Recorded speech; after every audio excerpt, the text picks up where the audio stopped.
Bonjour tout le monde, j'espère que vous allez bien et que vous m'entendrez bien. Alors, je suis effectivement toujours en vacances, mais je suis en train de lire un livre et j'aurais aimé vous amener certaines parties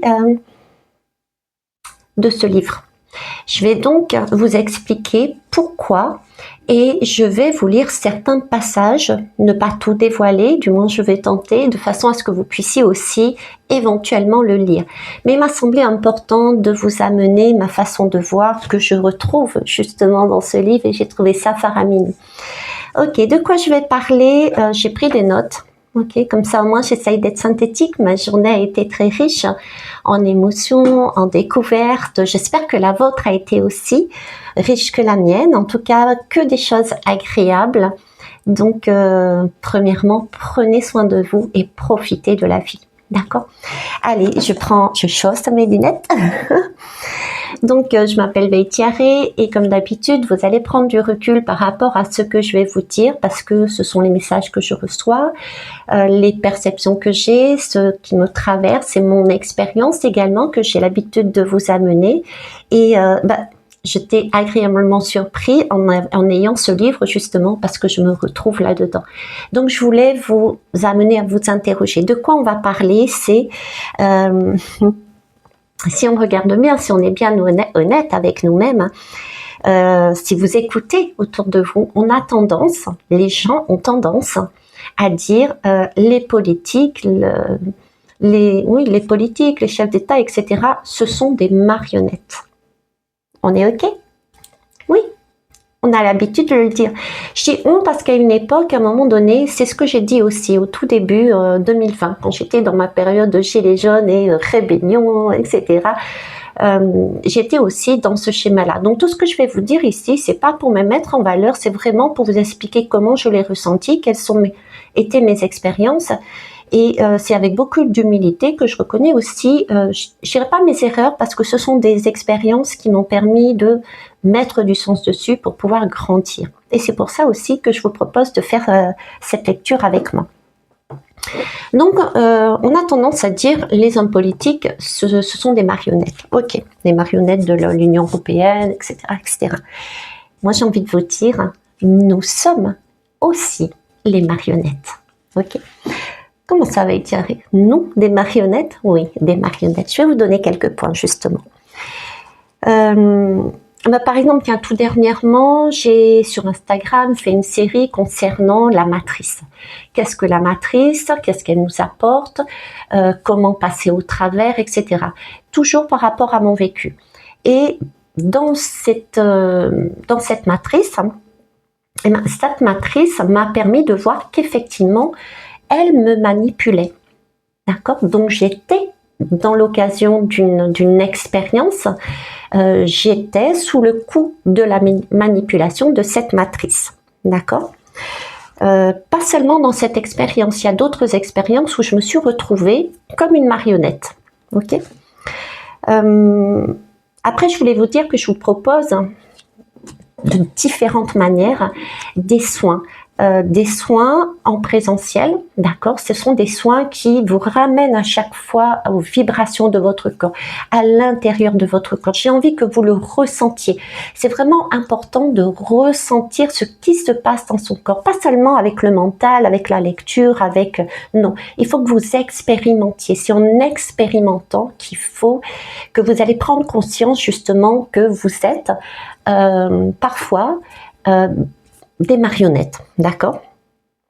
Donc j'ai des soins par exemple vibratoires avec les plantes, avec les bols, quand je pratique des recouvrements d'âme, quand je coupe la toxicité des liens, etc., etc. D'accord? À travers aussi différents modules de formation que je vous propose. Dernièrement, je vous ai proposé la formation concernant récupérer son énergie vitale, le Christos, d'accord? Donc ça aussi, c'est que des exercices dans votre corps bien pratiques de façon à vous réapproprier vos sensations, d'accord? Je vous propose aussi la formation intuition et synchronicité. C'est aussi vous ramener à l'intérieur de vous. Qu'est-ce qu'il y a d'autre? Tourner la page, c'est suffisant comme truc. Hein. Il y en a d'autres, mais bon, je vais pas tous les citer. C'est pas là l'intérêt. Oui, et je disais que pour celles qui me suivent depuis un moment, vous savez que je ne cours pas ni avec les pouces, ni après les pouces, les likes, les vues, les commentaires. C'est pas ce qui m'intéresse. C'est pas la quantité, je dirais, c'est vraiment passer tout simplement le message que j'ai à passer, c'est tout. Le reste m'importe peu. Ok. Je vous propose même d'ailleurs que ça soit en privé ou sur la chaîne régulièrement de sortir de ce système et de vous occuper de vous, de l'instant présent, de votre vie présente. D'accord. Je ne regarde pas la télé, ou alors non, je regarde pas la télé, mais j'écoute la radio, et forcément quand on vit dans une société, même si on est quelque part avec une façon de fonctionner, on est avec les autres, donc on est dans un système, donc j'entends quand même les bruits des informations, donc je ne suis pas non plus totalement coupée de la vie, de ce qui se passe dans cet environnement, dans ce monde, puisque je fais partie de ce monde, donc il est aussi important d'avoir conscience de ça. D'accord. Par contre, dernière chose aussi, je pense que ça aussi, je vous l'ai dit de plusieurs fois, c'est que, et encore tout dernièrement, quand je me suis fait manipuler par la matrice, et puis après je suis revenue dessus en me disant, même si on a le même sujet, on a tous une façon différente, une médecine différente d'amener ce sujet-là. On a tous des mots différents, un public différent. Donc, ne pas être dans une dualité, ça aussi, c'est être... on est des marionnettes, si on rentre dans ce système, d'accord. Top, alors... Ouais, donc je disais, je suis comme vous, en fait. À certaines occasions, je suis moi-même une marionnette, d'accord, mais vous aussi.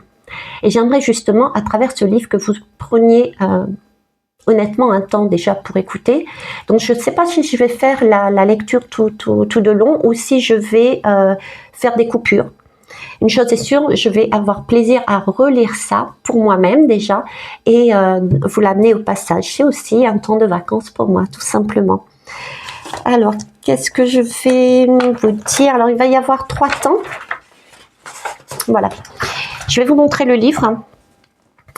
Et je vais pas vous le lire en entier, bien sûr, mais je vais prendre les 3 chapitres, les 3 choses qui me paraissent essentielles et que dans la manière dont je vois pareil. Mais c'est un écrivain et il écrit parfaitement bien. Donc, ça sera plus simple pour moi. Donc ici, c'est Laurent Gounel et c'est un monde presque parfait. Je vous montre.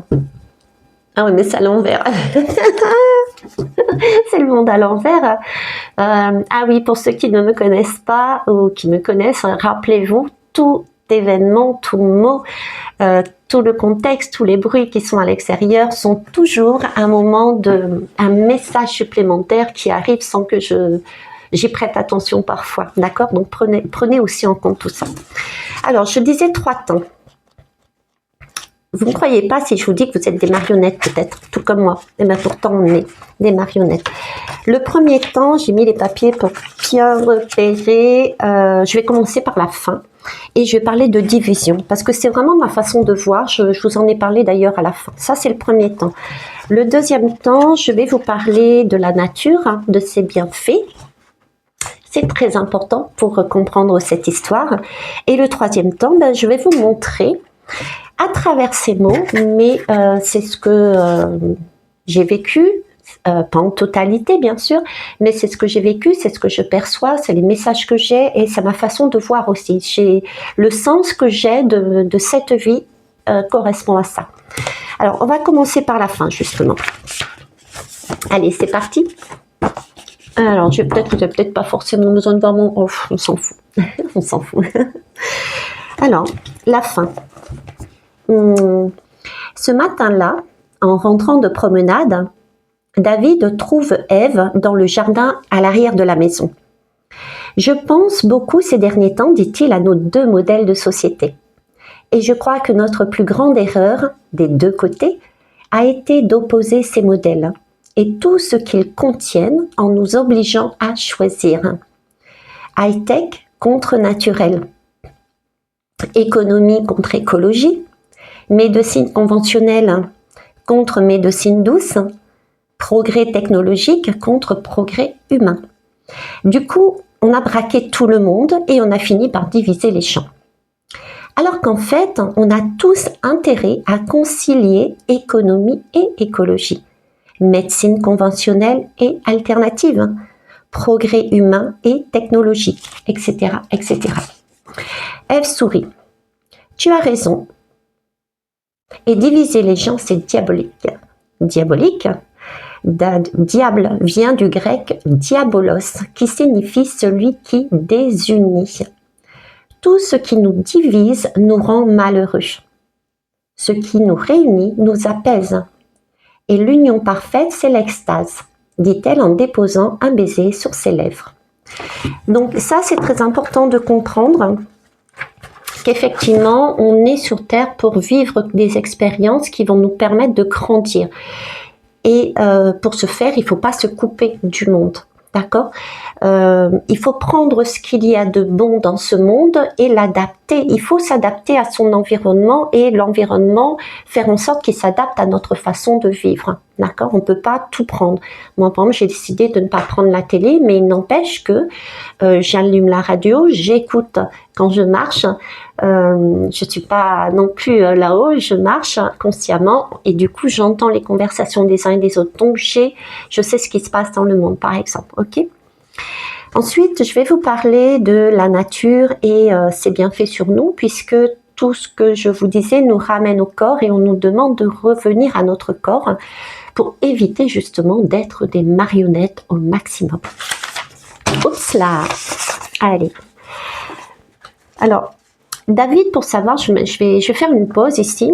En fait, si vous voulez, c'est l'histoire de deux mondes. Ça aussi, c'est intéressant. Bon, j'en ai pas parlé, mais c'est aussi intéressant. Dans ce livre, on parle de l'histoire de deux mondes. C'est comme s'il y avait deux mondes qui s'étaient scindés. L'un qui était tourné uniquement sur le progrès et l'autre qui était tourné sur, entre guillemets, soi-disant, l'ancien monde. D'accord ? Donc, deux perceptions. David est sur celui qui est du progrès, on va dire, entre guillemets, et Ève est du côté de l'ancien monde. Et ils se sont rencontrés parce qu'il y a eu la mort d'un personnage qui faisait une étude et qui pose question. Et ce personnage est aussi quelqu'un de la famille de Ève. Voilà, j'en dis pas plus, sinon le reste n'est pas intéressant. Il faudra que vous le lisiez vous-même pour comprendre l'histoire. Je ne peux pas tout vous dévoiler. Alors, David, pour la nature, on y va. David rentre d'une longue balade dans la nature. Cela fait près d'un mois qu'il vit ici et il a pris le temps de découvrir l'île qui offre des paysages de forêts, de landes, de prairies et de collines verdoyantes avec des hautes dunes de sable blanc qui longent le bord de mer fouetté par les embruns. La nature est étonnamment préservée avec de nombreux coins sauvages où la main de l'homme semble ne pas avoir œuvré. Ces endroits procurent à David un bien-être aussi profond qu'étrange, un bien-être qu'il n'a jamais ressenti dans les élégants jardins à la française, du territoire régulier. C'est le monde nouveau, on va dire, pour eux dans ce livre, ce monde technologique. La nature nous réconcilie avec nous-mêmes, lui a un jour confié Ève, car elle est à l'image de notre humanité, avec un entremêlement d'ordre et de désordre. Mais c'est vrai, si vous regardez la nature, vous regardez les arbres, surtout avec une tempête, après une tempête, les arbres s'entremêlent, il y en a qui sont tombés sur d'autres, les autres aident à supporter l'arbre qui est tombé pour pas qu'il s'écroule. On dirait un joli micmac et c'est magnifique. Ok. Elle nous invite ainsi à accepter nos contradictions, à accepter cette part de désordre en nous, qui malgré tout s'harmonise dans la beauté, parce que la nature est aussi notre miroir. En marchant longuement dans la nature ou en la contemplant, on ressent cette harmonie au plus profond de nous. Et ce sentiment nous incline à la recherche également dans nos rapports aux autres. Les gens qui vivent proches de la nature ont des relations apaisées. Cela a été démontré. Ève et lui sont en couple depuis bientôt une semaine. Bon, ils ont fini en couple. C'est venu presque naturellement, sans anticipation ni attente. David a réalisé au fil des jours qu'elle était la femme de sa vie, bien qu'elle ne corresponde en rien aux critères mis en évidence, attention, par les algorithmes de The Box. Il n'aurait jamais d'ailleurs cru pouvoir être un jour amoureux d'une femme blonde. Quant à Ève, elle lui a avoué avoir su dès les premières secondes de leur rencontre qu'ils feraient leur vie ensemble. « Comment est-ce possible de deviner une chose pareille ?» s'est exclamé David. Elle a haussé les épaules en riant. Une intuition, bien sûr. L'image m'est apparue à la seconde où tu t'es présenté à la porte de la maison. Ok. Alors, maintenant, je vais vous lire le passage qui est intéressant pour que vous compreniez vraiment que vous êtes, comme moi, tout comme les hommes politiques, des marionnettes. Nous sommes tenus par, je ne sais quel mot remettre dessus, matrice, etc. Je ne sais pas, mais nous sommes des marionnettes, d'accord? Pour ça, je vais vous lire. Donc, c'est cette fameuse femme, c'est une assistante, l'assistante de cet homme qui a fait des études sur un certain domaine, qui est sorti du coma, et elle explique pourquoi cet homme est décédé, parce qu'il a découvert ceci. On y va. Je m'installe un petit peu mieux. Ok, ça marche. Alors, allez, je vais commencer là. David prend une chaise, s'assied à côté d'Émilie et pose sur elle un regard bienveillant. D'accord, on va partir, parce qu'elle souhaitait partir pour aller dans l'autre monde, justement, le monde d'avant. Mais d'abord, il faut que tu nous expliques. Tu dis que Robert a été tué, mais pourquoi? C'est en lien avec vos recherches? Elle acquiesce lentement en silence. Je n'ai pas de preuves, mais je le sens. Nos recherches dérangeaient. Sur quoi portait-elle? Ses yeux vont de l'un à l'autre. Elle se mordit de nouveau les lèvres. Robert disait qu'il valait mieux ne jamais en parler. David essaye de garder un ton calme, malgré l'agacement qui le gagne. Robert est mort, et toi, tu veux partir. Ça même un point final à vos recherches. Il me semble que tu es maintenant libre de ta parole. Ce n'est pas un problème de parole donnée, en fait. C'est quoi alors? Robert a toujours affirmé qu'en parler ne servirait strictement à rien, à part nous attirer des ennuis. Pourquoi? Émilie hausse les sourcils d'un air désabusé. Les universitaires sont rarement écoutés, sauf quand ils sont mis sur le devant de la scène par de grandes firmes qui les payent grassement pour promouvoir les résultats d'une étude spécialement commandée pour servir leur intérêt. Eh bien, nous, dit Ève, nous t'écoutons. Allez, c'est parti, on y va dans le dur. Tout est parti d'une simple analyse des statistiques de longévité. On était surpris de constater que l'espérance de vie des réguliers, donc leur monde à eux, était inférieure à celle des exilés, donc l'ancien monde, ceux qui étaient proches de la nature. Ce n'était pas logique puisque on a de toute évidence un système de santé plus développé. Cela nous a poussé à explorer dans le détail nos différences et ce qu'elles induisent au-delà des clichés. Robert a compris que le sujet était sensible et comme il avait largement atteint l'âge requis, il s'est mis en retraite pour poursuivre ses recherches en toute liberté. Quant à moi, j'ai pris une année sabbatique pour être tranquille également. Il s'est avéré que cette histoire de longévité était un petit bout de fil de laine. On a tiré dessus et toute la pelote s'est déroulée.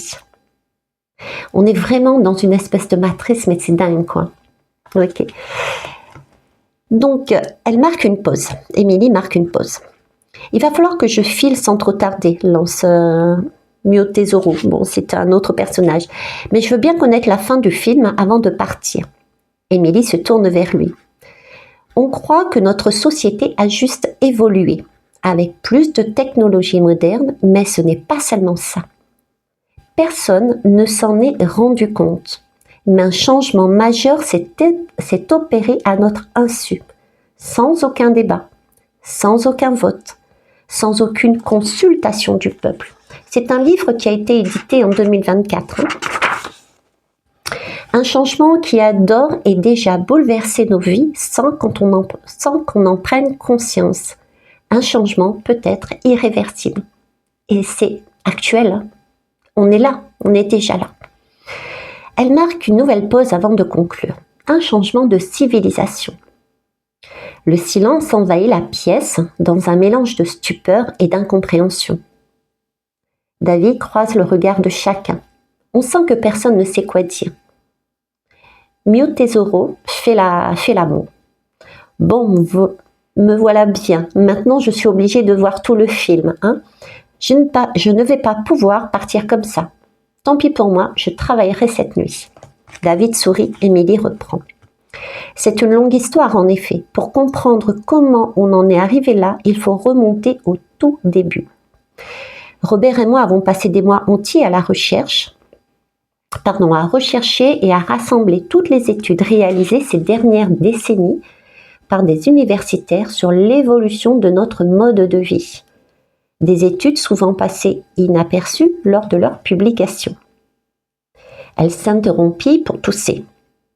David va chercher de l'eau, on en sert à tout le monde. C'est avec ça que tu espères nous faire remonter le moral, lance-t-il. Émilie boit une gorgée. Au début, les intellectuels s'inquiétaient de la baisse continue du niveau scolaire des enfants. Ça vous parle?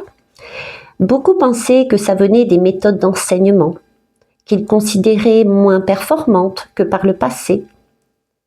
Mais certains ont commencé à pointer du doigt les écrans et les impacts potentiels sur la capacité de concentration des jeunes et aussi des adultes d'ailleurs.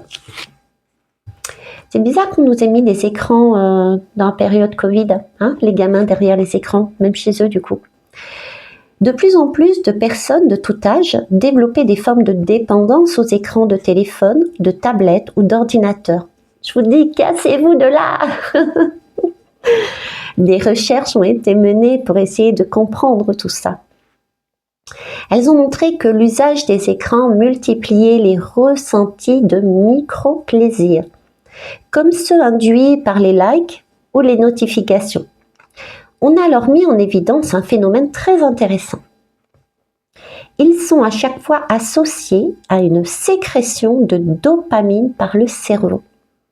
La dopamine est un neuromodulateur, une sorte d'hormone du plaisir qui a pour fonction de nous inciter à reproduire ce qui est bon pour nous. Et tout ça, on le trouve dans la nature et c'est quelque chose de naturel, mais là, ce ne l'est pas. Par exemple, quand on réussit une action intellectuelle ou sportive, on reçoit une décharge de dopamine. Ça a pour effet de nous motiver, ça nous pousse à recommencer, à nous surpasser. C'est ce qu'on nomme le circuit de la récompense. Mio Tesoro acquiesce sans rien dire. Mais, poursuit-elle, les écrans nous font produire cette dopamine à tout bout de champ sans qu'on ait rien à faire en réalité pour la mériter. Or, la dopamine, c'est addictif. Si on ne peut plus se passer de son téléphone ou de sa tablette, c'est parce qu'on est accro à la dopamine. On recherche de plus en plus de plaisir. Le problème, c'est que ça bloque l'action des deux autres neurotransmetteurs. La sérotonine, qu'on appelle vulgairement parlant l'hormone du bonheur, qui régule, elle, notre humeur, et la noradrénaline qui favorise les relations humaines et les comportements éthiques. Au passage, c'est intéressant de voir que l'hormone du plaisir, et ça c'est vrai, bloque l'hormone du bonheur. Il serait donc vain de chercher à être heureux en courant après le plaisir. Bon, dit Mio Tesoro, j'aurais pas dû rester. T'es en train de me casser mes joujoux là, parce que forcément lui aussi fait partie du monde de la technologie. Les écrans détournent petit à petit les gens des activités et projets qui pourraient les épanouir. Parce que pour mener à bien un projet, qu'il soit professionnel ou personnel, vous devez vous investir, vous concentrer et faire des efforts sur des périodes parfois longues. Et au bout du compte, la réussite de votre action va vous fournir une récompense sous forme de dopamine. Mais si n'importe quel écran peut vous fournir cette dopamine à la minute, alors vous ne pouvez plus trouver en vous le courage de fournir des efforts dans la durée. Voyez ? Cette dopamine, cette dopamine nous empêche en fait d'aller chercher ce qui nous fait naturellement, pour nous uniquement, plaisir. C'est tous ces écrans qui nous l'amènent. Hein. C'est vraiment bien mené leur système. Hein. On est vraiment manipulé. Donc c'est pour ça que je vous dis, restez pas des heures derrière des écrans, quoi. Si je comprends bien, dit Eve, les gens restent chez eux non seulement parce que l'IA a confisqué leur travail, mais aussi parce qu'ils sont devenus incapables de s'investir dans les projets. Tout à fait. Et ce n'est pas tout, poursuit Émilie. Des chercheurs ont étudié le cerveau de chauffeurs de taxi londoniens. Vous imaginez, ça va jusque-là. Qui ont cessé d'utiliser leur mémoire du plan des rues pour s'en remettre à des applis GPS du type Waze. Au bout de 4 ans, leur cerveau s'est atrophié. Les applis qui visent à nous aider au quotidien nous rendent stupides. Ça c'est dit. C'est réjouissant, dit Mio Tesoro. Mais je ne vois pas le rapport avec un changement de civilisation, relance David. Là, il parlait des applis GPS, mais c'est pour tout en fait. On est perpétuellement avec des outils qui nous aident, et alors qu'avant on le faisait à l'ancienne. Hein. Donc c'est important aussi comme disait au tout début le chapitre 1 que je vous ai lu, de marier les deux en fait, parce qu'on s'atrophie, on atrophie son cerveau. Hein. Alors, mais je ne vois pas le rapport avec le changement de civilisation, relance David. Patience, j'y viens. Les chercheurs se sont ensuite penchés sur les effets des réseaux sociaux, sur lesquels nous sommes presque tous présents, n'est-ce pas? Bien sûr, acquiesce David. Parce que David, pareil, il se fait des photos, il met en scène des moments de sa vie où il paraît heureux, où il est super bien habillé, etc. Et puis il attend que des likes. Et ces likes ramènent des récompenses qui leur permettent d'acquérir un niveau supérieur, etc., etc. Alors, ce n'est pas le principe d'un réseau social qui est en cause. Mettre les gens en relation sur le web pour partager des idées ou entretenir des relations à distance peut être positif. Le problème vient de ce qu'induisent les réseaux dans leur conception, parce qu'ils comptabilisent vos followers ou amis. Vous êtes incité à faire en sorte que ce nombre s'accroisse. Le système vous donne l'impression que votre valeur personnelle, du coup, repose sur cette quantité, alors qu'elle n'a naturellement aucun rapport. Vous pouvez être une personne merveilleuse, comme moi, suivie par 3 personnes, ou un gros malin qui s'y prend bien et en rassemble 800. Vous voyez là comment, du coup, on peut être manipulé par ces réseaux sociaux, d'accord? On peut aussi, dit Mio Tesoro, être à la fois un être merveilleux et avoir une foule de suiveurs, non? Bien sûr. Mais ce qui est intéressant, c'est que le système vous pousse à vouloir accroître votre popularité. L'invention des likes, ou leur équivalent dans d'autres réseaux, a été un formidable accélérateur de cette tendance. Les utilisateurs sont incités à dire ou à montrer tout ce qui pourra susciter l'approbation des autres. C'est précisément là que cela devient vicieux. Effectivement, on a tendance de pour gagner quelque chose, à se montrer non pas dans sa vérité, dans son authenticité. Parce qu'au lieu de rester à l'écoute de votre intériorité, au lieu d'être fidèle à vos ressentis, à votre corps, à vos états d'âme, à vos émotions, à vos pensées et opinions, vous êtes conditionné à n'exprimer que ce qui va être valorisé par les autres. À la longue, ça vous coupe d'une partie de vous-même. Ça vous habitue à aller dans le sens de ce qu'on attend de vous. Et quand on regarde effectivement, écoutez, ne serait-ce que moi, je suis passée par là aussi au tout début de ma chaîne. J'ai commencé, pour être honnête, sur des guidances plus de l'ordre du travail personnel, d'accord. Et j'ai très vite, je me suis très vite aperçue qu'en fait, personne n'en avait rien à battre, vulgairement parlant. Et du coup, j'ai commencé à faire des guidances d'actualité. Et je vous promets, rien qu'avec les pouces, les likes, la popularité de la chaîne a augmenté. J'ai mis donc en place le système de comment ça s'appelle, de publicité, de façon à avoir une rémunération. Je vous promets que je faisais entre 700 et voire 1005 euros par mois, rien qu'en vous présentant les choses comme ça. Mais à un moment donné, même si l'argent était là, même si c'était un plaisir de vous amener ça, à la longue, honnêtement, j'avais l'impression d'être mangée de l'intérieur. Il y avait tellement de choses négatives que je prenais pour retransmettre. Je n'étais pas prête, je n'étais pas, entre guillemets, formée. J'avais l'impression de me vider. Du coup, j'ai arrêté et j'ai recommencé à faire comme je faisais auparavant, des choses un petit peu à droite, à gauche, qui n'avaient aucun rapport avec l'actualité, pour abandonner carrément. Et du coup, j'ai perdu des nombres de likes, etc. Mais c'est pas grave, hein, parce que c'est mon bien-être qui est important. D'accord, je vous adore, hein, mais l'essentiel, c'est vraiment revenir à soi. Donc ça parle de ça en fait. Et je suis passée aussi par là. Donc je suis comme vous, ok. Donc à la longue, ça vous coupe d'une partie de vous-même. Ça vous habitue à aller dans le sens de ce qu'on attend de vous. Ève confirme silencieusement, son regard se tend vers Émilie. Quelle heure il est? 32 minutes. Quelle heure il est? 32 minutes. Tu es en train de nous dire que ça fait de nous des esclaves, c'est ça? Dit David. C'est surtout chez les jeunes que c'est problématique. Exact. Nous, ça, on devient des esclaves, ouais, mais c'est pour les jeunes, effectivement, vous allez voir pourquoi. À un âge où ils sont en pleine reconstruction, en pleine construction. Les adolescents doivent développer leur individualité alors qu'ils ont très peur. Alors ils ont très peur de perdre le lien avec les autres. Il faut qu'ils apprennent à être pleinement eux-mêmes, donc à se distinguer des autres, tout en préservant leurs relations.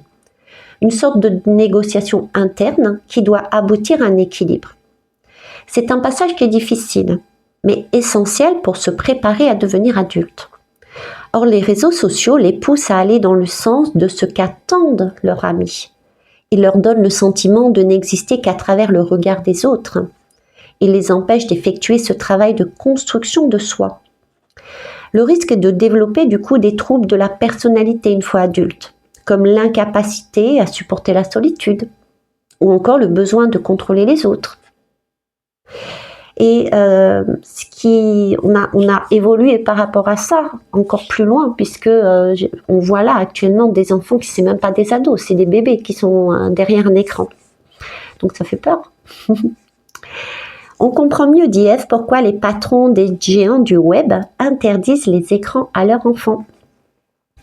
Oui, les écrans privent les enfants de leur vie intérieure et non plus de patrie intérieure, comme disait Saint-Exupéry. Bon, allez, la suite. Je n'ai pas que ça à faire, mes lapins. La suite, dit Émilie. C'est que les réseaux sociaux ont commencé, et ça on le sait, à collecter des données personnelles pour vous proposer des publicités ciblées. Rien de mal à cela, vous me direz. De temps en temps, les publicitaires ont adapté leur message en fonction. De tout temps, les publicitaires ont adapté leur message en fonction de la population visée. C'est banal. Oh, je sais pas si vous le voyez. J'ai ma lampe. Bon, je vais pas tourner, ça va tout cheminer. Mais j'ai une petite lampe de poche qui fait boîte de nuit. Ça s'éteint, ça s'allume, ça s'éteint, ça s'allume. Bon, ben, c'est un signe. Bon, déjà que je suis accompagnée, mais qu'en plus, il y a un rapport avec ce que je suis en train de dire. Je reviens. La suite d'Émilie, alors rien de mal à ça, me direz-vous. De tout temps, les publicitaires ont adapté leur message en fonction de la population visée. C'est banal, hein. La différence, c'est que dès le début, ça allait beaucoup plus loin. Rien qu'en analysant comment vous attribuez vos likes, Facebook a été très tôt capable d'estimer précisément voilà pourquoi Facebook, votre orientation sexuelle, vos opinions politiques, votre niveau intellectuel, vos traits de personnalité, vos origines, vos croyances religieuses et même vos addictions. Je vous dis, il n'y a rien d'anodin dans mes paroles, Facebook et Facebook, et puis top, j'avais oublié ce côté orientation sexuelle. Bref, en 2014, Facebook a déposé le brevet d'un détecteur d'émotions capable d'analyser les images pour décoder ce que ressentent les gens. Et vous voyez, ce brevet au niveau des émotions, on peut aussi le retrouver justement quand on est à la recherche d'un suspect, voir s'il ment pas dans les affaires criminelles. Il l'utilise aussi. Les réseaux sociaux ont vite compris que la collecte de ces données était une véritable mine d'or pour les activités publicitaires. Et ils se sont mis à en capter de plus en plus. Très vite, le monde de la high-tech leur a emboîté le pas du coup. Il fallait collecter et enregistrer tout ce qu'on pouvait apprendre sur vous. Une vraie frénésie d'espionnage. Une universitaire américaine, alors Shoshana Zuboff, professeure à Harvard, a mené une analyse en profondeur de ces pratiques qu'elle a publiée en 2019. Elle a découvert par exemple que la Smart TV de Samsung enregistrait tout ce que l'on disait à proximité de la télévision et envoyait ça à une société spécialiste des systèmes de reconnaissance vocale. Que des applis accédaient aux données de géolocalisation de leurs utilisateurs jusqu'à 5398 fois en 3 semaines. Que des poupées interactives, comme celle de la marque Genesis Toy, enregistraient tout ce que disaient les enfants et les insistaient même parfois à révéler les informations personnelles, telles que leur adresse, qui était là encore envoyée à un centre de traitement.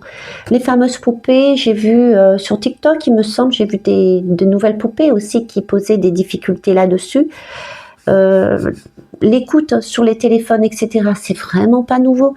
Donc, on est vraiment déjà dans ce système et je reviens à ma question.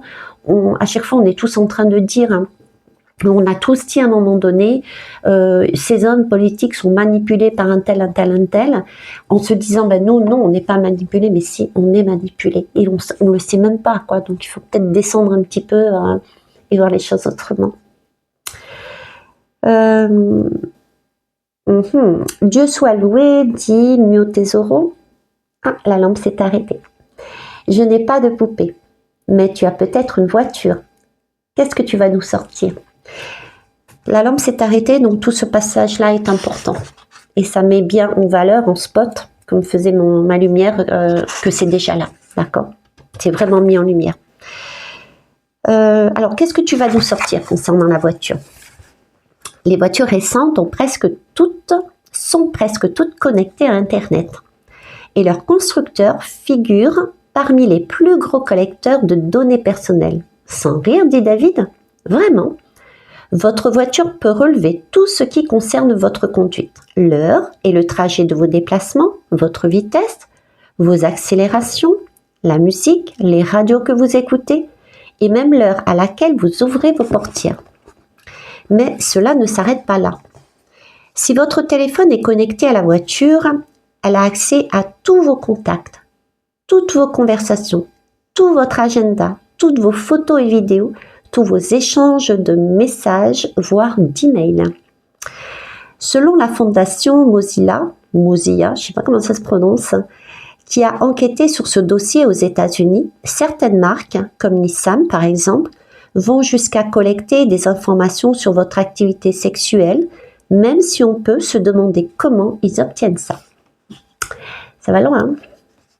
Bon, dit David, finalement, je vais me réjouir de m'être fait saisir ma voiture.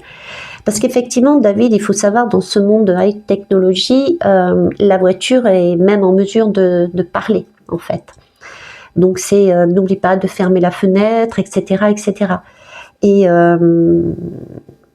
Et puis, il ne doit pas rester, non, tu n'as pas le droit de te garer là, etc., etc. Puis, il a fait à un moment donné une erreur. Donc, la voiture lui a dit, vous avez 30 secondes pour prendre vos affaires et sortir. Vous êtes arrêté, immobilisé.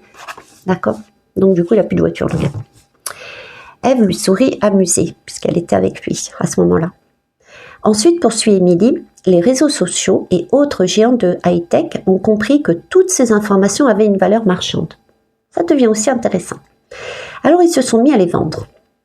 En 2016, une étude de chercheurs de l'Université de Toronto a montré que plus de 75% des applis partagent vos données confidentielles avec des tiers, y compris vos données de santé. Attendez, parlant de santé, ouais, c'est exactement ce que je vais faire, c'est boire. Je vais faire des glouglous, permettez.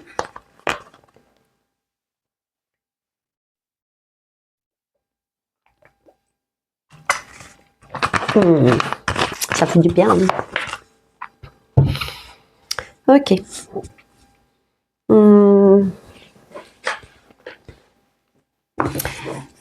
Donc en 2016, une étude de chercheurs de l'Université de Toronto a montré que plus de 75% des applis partageaient vos données confidentielles avec des tiers, y compris vos données de santé. Le monde entier, s'écrit Mio Tesoro, va savoir que j'ai un corps de rêve en parfait état. David songe à ses hausses de cotisation d'assurance et se demande si elles ne viendraient pas de sa récente désobéissance aux conseils formulés par ses applications. C'est choquant, songe-t-il, mais bon, je ne vois toujours pas le changement de civilisation. T'es encore plus pressé que moi, on dirait, le coupe Mio Tesoro. Fais gaffe, parce que si tu es stressé, je te rappelle que la Terre entière va bientôt le savoir. J'y viens, dit Émilie. Le grand virage a eu lieu quand les réseaux sociaux ont réalisé qu'ils possédaient tellement d'informations sur vous qu'ils pouvaient peut-être influencer vos actions. Ça y est, les marionnettes sont là. Encore plus. Donc, influencer vos actions, guider vos comportements sans que vous ne vous en rendiez compte. Alors, ils ont lancé des recherches en ce sens, mais ces expériences ont été faites sur vous, à votre insu. À l'université, quand des chercheurs mènent des expériences, ils ont l'obligation de respecter des règles déontologiques et éthiques strictes. Avoir l'accord préalable des participants en fait naturellement partie. Les réseaux sociaux, comme Facebook, s'en sont totalement affranchis. Vous êtes alors, sans le savoir, les cobayes d'expériences psychologiques. Ils publient en avant sur votre page certaines informations, certaines photos, pour enregistrer vos réactions, puis les analyser et les comprendre. Ils répètent ces expériences jusqu'à être capables d'anticiper vos réactions. Ensuite, comme ils savent précisément ce qui va vous toucher, vous émouvoir, vous révolter, vous scandaliser, vous faire adhérer, ils peuvent induire en vous l'émotion qu'ils veulent afin de vous pousser à réagir comme ils l'ont décidé et obtenir de vous ce qu'ils désirent. Vous devenez leur marionnette. Ça me fait penser Matrice. Émilie s'interrompt pour prendre une gorgée d'eau. Bah tiens, moi je viens de le faire avant. Et pendant ces quelques instants de silence, David accuse le coup de ses révélations. Mais concrètement, qu'est-ce qu'ils obtiennent de nous? Tiens, un exemple basique. Au tout début des modifications comportementales, en 2016 ou 2017, McDonald's a versé des millions de dollars à l'entreprise éditant Pokémon Go pour qu'elle place des Pokémon virtuels dans ses restaurants afin d'inciter les joueurs à s'y rendre pour les trouver. Quand on vous y envoie à l'heure du repas, il y a de grandes chances que vous passiez la commande. Vous êtes persuadé que c'est votre décision et loin d'imaginer qu'elle vous a planifié par d'autres que vous. Et loin d'imaginer qu'elle a été planifiée par d'autres que vous. Et ce n'est que le début. On n'en était qu'au balbutiement. Tout s'est accéléré par la suite. Il y a quelques années, un ancien responsable du produit chez Facebook a dit « L'objectif principal de la plupart des gens qui travaillent sur les données chez Facebook, c'est d'influencer et de modifier les humeurs et les comportements des gens. Et ils le font en permanence. » Il me semble pourtant, dit Mio Tesoro, que ces géants de la tech n'ont pas le droit de collecter nos données sans notre consentement. Émilie lève les yeux vers lui. Là encore, il pilote notre réaction pour obtenir ce qu'on leur donne. Comment ça? Comment est-ce qu'il nous pilote? Comment il nous manipule? La collecte et l'utilisation poussée de tes données personnelles figurent dans les conditions d'utilisation de leurs services. Mais il noie ça dans 40 ou 50 pages de texte pour induire en toi une émotion de découragement qui engendre la flemme de les lire et te pousse à accepter sans savoir ce que tu signes. Un exemple parfait de pilotage de ton comportement. Bon, dit Mio Tesoro, tout cela est réjouissant. Merci Émilie de nous avoir remonté le moral. Je suis contente d'être restée. C'est un foutant, bien sûr. Enfin, un foutant, c'est un mot créole. C'est une blague. Tout s'est très vite accéléré. La grande bascule a eu lieu par la suite, poursuit-elle. Quand s'est développée une entente tacite entre ces géants du web et les gouvernements. Les premiers avaient besoin des seconds afin d'avoir les coups des franges. Quand on les laisse collecter sans limite des données personnelles, influencer les gens, essentiellement dans le but de déclencher des actes d'achat, qu'on leur accorde une fiscalité favorable et sans doute aussi la non-application des lois antitrust. De leur côté, les États ont vite compris que ces grandes entreprises pouvaient les aider à contrôler la population en utilisant les mêmes moyens. Une étude universitaire sur l'accès systématique des gouvernements aux données collectées par les entreprises technologiques a été menée dans 13 pays, parmi lesquels le Canada, l'Allemagne, la France, l'Italie et les États-Unis. Elle a conclu que tous ces pays effectuaient une collecte de masse des données personnelles sans suspicion ciblée, c'est-à-dire sans que les citoyens visés n'aient quoi que ce soit à se reprocher. Progressivement, les gouvernements mettent en place une surveillance généralisée en utilisant toutes ces informations collectées par les réseaux sociaux et autres géants du web. L'universitaire Shoshana Zuboff, ça s'écrit S-H-O-S-H-A-N-A, plus loin Z-U-B-O-2-F, rapporte que le grand cabinet de conseil anglo-saxon Deloitte, qui intervient aussi bien dans des sociétés privées que pour des gouvernements, a conseillé à ses clients de surmonter les réticences des gens à être contrôlés en s'arrangeant pour rendre ça rigolo, gratifiant, interactif ou encore compétitif. Bon ben voilà, dit Mio Tesoro en se tournant vers David. Tu l'as ton changement de civilisation? Oui, continue Émilie, un changement de civilisation passé inaperçu alors qu'il est majeur. On est passé de l'ère de l'éducation à l'ère du pilotage des comportements. Avant, toutes les sociétés démocratiques reposaient sur l'éducation. Celle-ci permettait de transmettre à chacun les codes de la vie en commun, tout en préservant la liberté individuelle. Elle donnait les moyens de penser le monde et la vie et de s'approprier son existence. La société construisait autour de débats d'idées, de négociations sociales, d'échanges. Les citoyens adhéraient à différents courants de pensée, confrontaient leurs idées et les gens choisissaient. Les modèles alternaient avec une progression en dents de scie, un coup à gauche, un coup à droite, et la société s'enrichissait de ce que chacun pouvait apporter. Et tout cela est fini. Les enfants passent plus de temps avec leur écran qu'avec leurs parents. Ces écrans déclenchent en eux une telle production de dopamine que l'apprentissage scolaire semble d'un ennui mortel en comparaison. Les pauvres chéris sont biberonnés à la dopamine des écrans, dit Mio-Tesoro. Oui, du coup, ils ne sont plus capables de se concentrer sur les cours. Le niveau plonge, les politiques s'en accommodent. Dès le plus jeune âge, les réseaux sociaux remplacent le développement du moi par le conformisme social au troupeau. Nous sommes des troupeaux, un cheptel. Ça aussi, j'en ai parlé quand je faisais de la politique.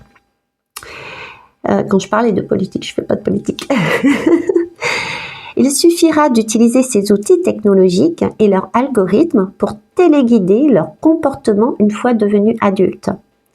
Désormais, un gouvernement, c'est une poignée de personnes qui s'estiment mieux placées que le peuple pour décider de sa vie, de son avenir, et qui le pilotent pour qu'il se comporte comme eux l'ont décidé.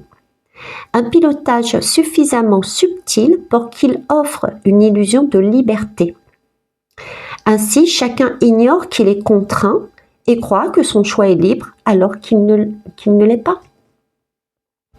Émilie se tait quelques instants avant de conclure.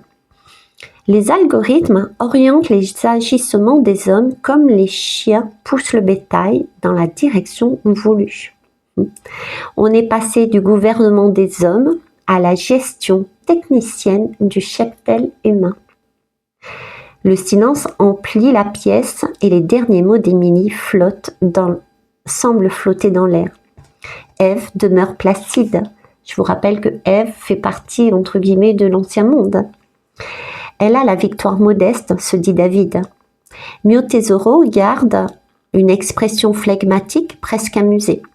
David envie son optimiste à toute épreuve. Il faut avoir une sacrée confiance en soi ou en la vie pour rester positif quand les certitudes vacillent.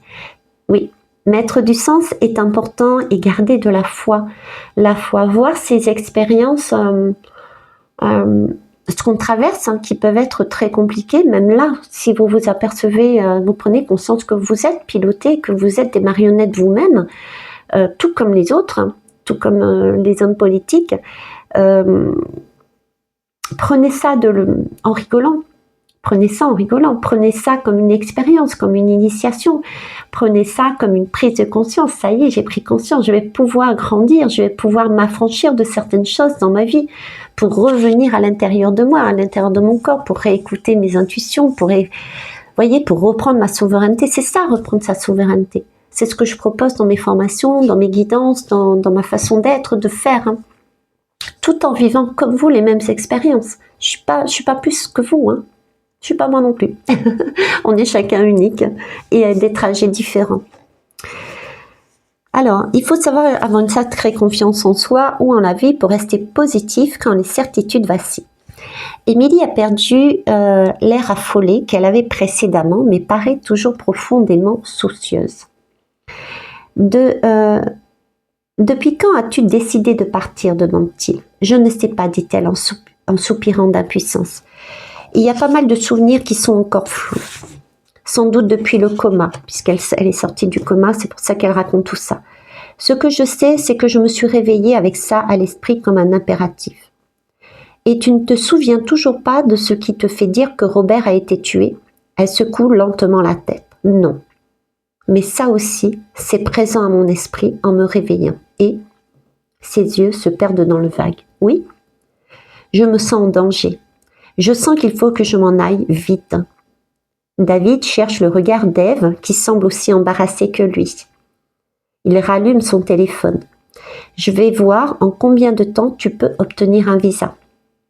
David s'apprête à composer un numéro lorsqu'il reçoit un appel. Il hésite, puis le prend.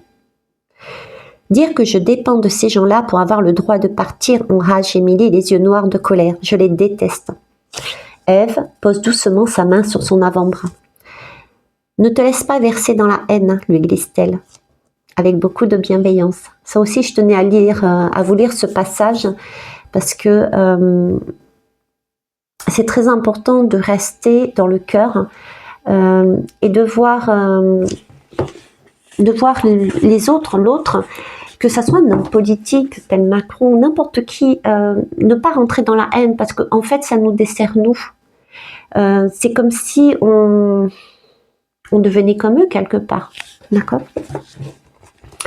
Ne te laisse pas verser dans la haine, lui glisse-t-elle avec beaucoup de bienveillance. Ça ternit ton âme et abîme ta santé. Et cela n'apporte rien à personne. Quand on peut agir sur le coup des choses, alors ça vaut le coup de s'engager et de se démener. Mais quand ça nous dépasse et que nous n'y pouvons rien, la sagesse nous invite à lâcher prise. La colère est vaine. Garde ton énergie pour toi, pour décider de ta vie en ton âme et conscience. Ta responsabilité est là. Le monde entier se tient dans l'âme de chacun. Sauve ton âme et ça changera le monde. David raccroche et se retourne vers ses amants. Ses amants. Qu'est-ce qui est passé par ma tête là? Je ne sais pas. David raccroche et se retourne vers ses amis déconcertés. C'est le ministère de la Sécurité. Le ministre en personne veut me voir tout de suite. Alors il peut y avoir des petites phrases comme ça, la dernière par exemple, que vous comprendrez pas, mais je ne veux pas expliquer parce que sinon vous allez perdre l'envie de lire le livre et le début est aussi extrêmement intéressant. Je vous ai lu donc les passages les plus marquants. Donc effectivement, il faut vivre avec les deux. Il faut vivre dans la société avec ce qu'il y a. Il faut pouvoir se servir de ce qu'il y a de nouveau, mais vraiment avec une conscience aiguisée, avoir un esprit bien affûté, ne pas fonctionner avec le mental, mais vraiment avec son corps, avec ses ressentis corporels, avec ses intuitions, avec sa propre énergie. D'accord ? Donc prendre ce qu'il y a de bon, qui peut être une aide, parce que c'est aussi une aide, mais ne pas en devenir esclave. Prendre les autres comme un miroir, ça on l'a dit aussi. Je vous refais pas le monde, je vous ai tout dit, donc c'est 57-57. Oh oh, 57-57. 5 c'est le pape, c'est l'engagement. 7, on s'engage doublement, 57-57, on s'engage comme le chariot. Le 7 c'est le chariot, donc on s'engage à prendre son chariot, c'est-à-dire à sortir de quelque chose de très matériel, de très compact, de très dur, de très dense, et à s'élever, à changer de paradigme, à changer sa perception, à changer sa vision, mais sa vision mais de soi-même, son paradigme, c'est-à-dire sortir de ce voile que l'on a devant nous. Et quand on est dans oui c'est une marionnette, oui c'est l'autre, oui c'est de sa faute, là on nous demande de faire ça. Voilà. En tout cas, j'ai eu plaisir de relire certains passages, j'ai eu plaisir de vous le lire également en espérant que vous avez eu aussi des informations qui puissent vous être utiles. Je rappelle comment s'appelle ce livre. Donc déjà, c'est Laurent Gounelle, Gounelle, qui l'a écrit. Le titre, c'est Un monde presque parfait. Et c'est la collection Mazarine édition. Bon, c'est l'édition collector, mais il est aussi sous d'autres formats. Ok ? Et si le pouvoir de décision était essentiel à notre humanité. Je vais vous lire ce qu'il y a derrière. David Lisner, jeune chercheur, ambitieux et cartésien, vit chez les réguliers. Une société hyper développée, hyper connectée, qui veille au bien-être des individus. Non loin de là, une région rebelle s'est coupée du reste du monde, les exilés. Fidèle à une certaine philosophie de vie, il rejette radicalement cette société. David Lisner se voit confier, malgré lui, une mission de haute sécurité. Se rendre dans ce territoire hostile et entrer en contact avec Eve Montoya. Vous imaginez ce territoire hostile.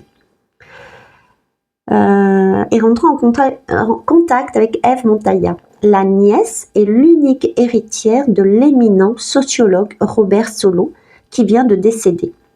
Son objectif, récupérer un rapport explosif pouvant mettre en péril tout l'équilibre de la société des réguliers. Mais Eve, une jeune femme à la personnalité libre, n'entend pas se laisser dicter sa conduite. D'ailleurs, pourquoi David fait-il ce qu'on attend de lui ? Un roman initiatique et original qui donne furieusement envie de retrouver son pouvoir de décision, de jouir de sa liberté et de se réapproprier sa vie.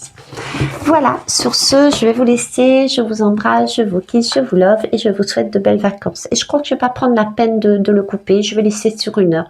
Lira qui voudra le lire, tout simplement. Belle soirée à vous, belle nuit à vous et profitez de la vie. Bisous, bye bye.